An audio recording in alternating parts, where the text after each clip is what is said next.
मैं सबसे पहले कश्मीर की बात करूंगा मान्यवर। कश्मीर में हम सब जानते थे कि पड़ोसी देश से आए दिन आतंकवादी घुसते थे, यहां बम धमाके करते थे, हत्याएं करते थे। एक भी त्योहार ऐसा नहीं होता था जो चिंता के बगैर जाता था। और केंद्र सरकारों का रवैया लचीला होता था, चुप्पी साध जाते थे, बोलने में डर लगता था, कोई दुविधा भी थी, शायद वोट बैंक का भी डर था। नरेंद्र मोदी जी के आने के बाद आतंकवाद के खिलाफ जीरो टॉलरेंस की नीति प्रधानमंत्री की है। हमारे आने के बाद भी हमले हुए, उरी पर हुआ, पुलवामा पर हुआ। पहले हमले होते थे, कुछ नहीं होता था, कोई कुछ नहीं बोलता था, जवाब नहीं दिए जाते थे और लोग भूल जाते थे। दिल्ली के अखबारों में कोने में कहीं छपता था, आज 60 लोग शहीद हो गए, मारे गए, बम धमाका हुआ। मगर कोई संवेदना तक समाप्त हो जाए वहां तक चीजें लिंगरिंग रहती गई, लिंगरिंग रहती गई, लिंगरिंग रहती। मोदी जी के आने के बाद उरी और पुलवामा में हमला हुआ। 10 ही दिन में पाकिस्तान के घर में घुसकर सर्जिकल स्ट्राइक और एयर स्ट्राइक कर जवाब दिया।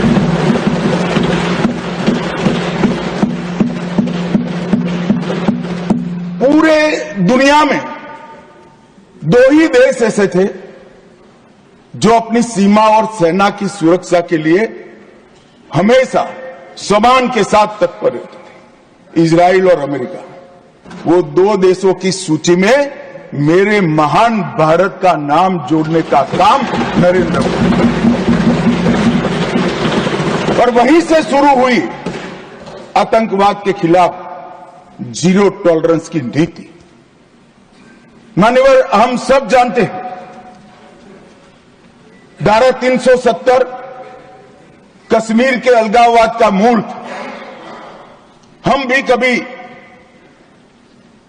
अलग हो सकते थे, ये भाव के बीच धारा 370 के अंदर डाले गए थे।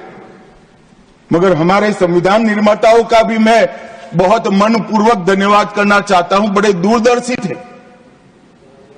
उन्होंने इसको टेम्पररी बनाया था और धारा 370 को हटाने का बीज भी धारा 370 में ही डाल दिया गया। मगर राजनीतिक मजबूरी, वोट बैंक की पॉलिटिक्स, हमारे पुरखों ने धारा 370 डाली है, हम नहीं हटाएंगे, ऐसी जिद धारा 370 को लेकर चलती रही, कई सालों तक चली। और मान्यवर, यही सदन में 5 अगस्त 2019 में मोदी जी ने धारा 370 को समाप्त। हमारे संविधान निर्माताओं का वो स्वप्न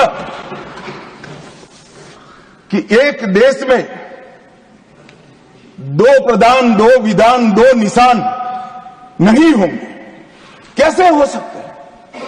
देश में एक ही प्रधानमंत्री हो सकता है, देश का एक ही संविधान हो सकता है और देश का झंडा भी एक हो सकता है। कैसे एक देश में 2 विधान, 2 प्रधान, 2 निशान हो सकते? मगर चलाए गए, सालों तक चलाए गए और 5 और 6 अगस्त 2019 को इस देश में एक विधान, एक प्रधान और एक निशान का नया दौर, और वहीं से शुरू हुआ कश्मीर को हमेशा के लिए भारत के साथ एकरूप करने की प्रक्रिया।